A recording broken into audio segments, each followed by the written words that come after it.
সেই দিন আর বেশি দূরে নয়, যেদিন আমার মৃত্যুর খবরটা ভেসে আসবে মসজিদের মাইকে, আর আমার নিথর দেহটা দেখে মানুষ আফসোস করে বলবে, কালকেও দেখেছিলাম এই মানুষটাকে মুচকি হেসে কথা বলতে, তবে আজ হঠাৎ এমন হলো কেন?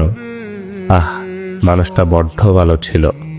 কারো কারো হয়তোবা চোখের কোণে অশ্রু জমবে, আবার কারো কারো চোখ থেকে হয়তোবা 2 ফোঁটা জলও গড়িয়ে পড়বে। আবার অনেকেই খুশি হয়ে বলবে, যাক, ভালোই হলো, আপদটা বিদায় হয়েছে। বেঁচে থাকতে কি কম জ্বালিয়েছিল? ব্যস্ততার কারণে আমার অনেক কাছের মানুষরাও হয়তোবা আমার জানাজায় উপস্থিত হতে পারবে না।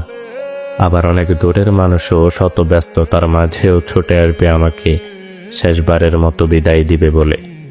লুকিয়ে থাকবো আমি 3 টুকরো সাদা কাফনের আড়ালে।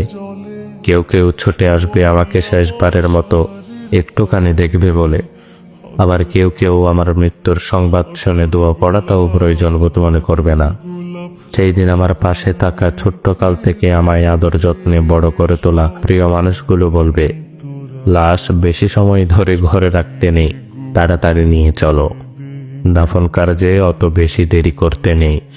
শত কষ্ট উপেক্ষা করে তৈরি করা আমার সাজানো গোছানো জীবনের সমস্ত সম্পর্ক, টাকা পয়সা, গাড়ি বাড়ি, জায়গা জমি ইত্যাদি কিছুই আর আমার থাকবে না। এমনকি দিন কয়েক পর হয়তোবা আমার অস্তিত্বটুকু হারিয়ে যাবে মরুর ধূলিকণার মতো। তারপরও কেন জানি আমার অহংকার, সম্পদের লালসা, ক্ষমতার তৃষ্ণা ইত্যাদি যেন দিন দিন বেড়েই চলেছে। একদিন আমার মৃত্যু হবে, আর সবকিছুই ছেড়ে চলে যেতে হবে সেই অন্ধকার কবরে। এই কথা যেন জেনে বুঝেই ভুলে বসে থাকি এই মিথ্যে দুনিয়ার মিথ্যে মায়ার চাদরে নিজেকে জড়িয়ে রেখে।